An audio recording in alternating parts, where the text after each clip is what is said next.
Okay, obviously, I mean, these rhino were wild animals. They were caught at one of the national parks and then relocated here to Addo National Park, to our holding facilities. And it's a long process of actually just getting them habituated. Okay, so we don't want to make them completely tame. They're going to go back into the wild, and as soon as they're released from the bomas, they're going to become wild animals again.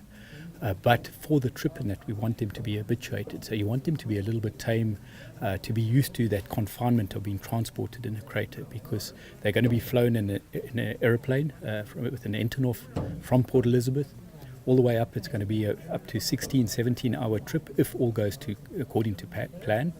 It could be longer, so they could be in confinement in that little crate for up to sort of 24, 30 hours possibly. So you want them to be used to that crater. So part of the boma training, part of them holding them here for such a long period, is to get them used to get them a little bit habituated and used to that confinement. It's also a process of actually getting them used to eating lucerne. So that's a sort of a fodder that they're not going to be used to the browse once they get to Chad. They're used to eating different plants in South Africa at destination. Or origin, should I say, from where they come. And part of the process is to get them used to eating lucerne, and then once they get to the other side, we can carry on feeding them lucerne while they get habituated to eating the local browser. So that's part of the process of keeping them in holding for 3 months. So on the day of capture, we will tranquilize them. We'll give them a low dose of a mobilizing drug, get them into the crates. They will be given a long-acting tranquilizer to just manage them in flight and on the road when they're being transported to the airport and on offloading.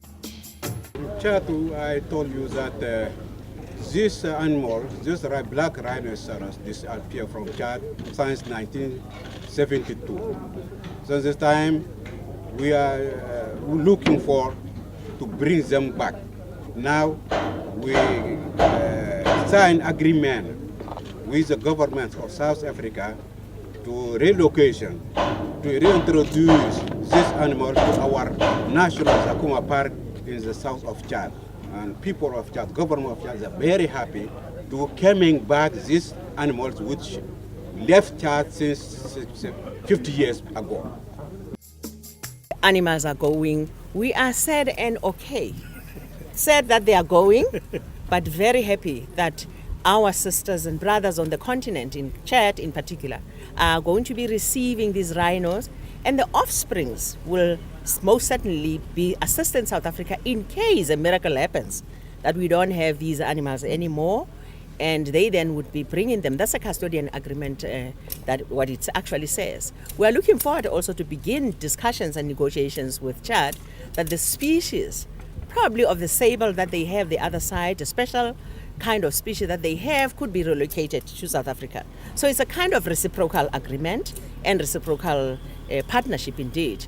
So what is actually meaningful for us, more than growing conservation, yes, growing conservation, but it's conservation with a purpose and for a purpose.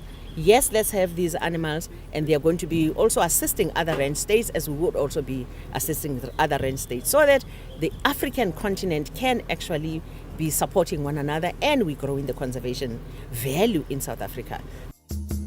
And when it comes back to Chad, that means it's a very big event for us. That is very interesting.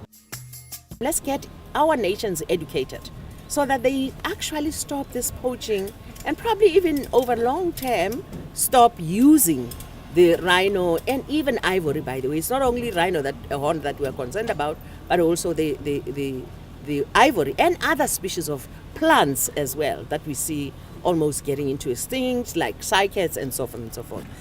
And we now know that actually the Chadians are people who are very much determined to ensure that they build security and all other necessary conservation mechanisms around protecting these animals.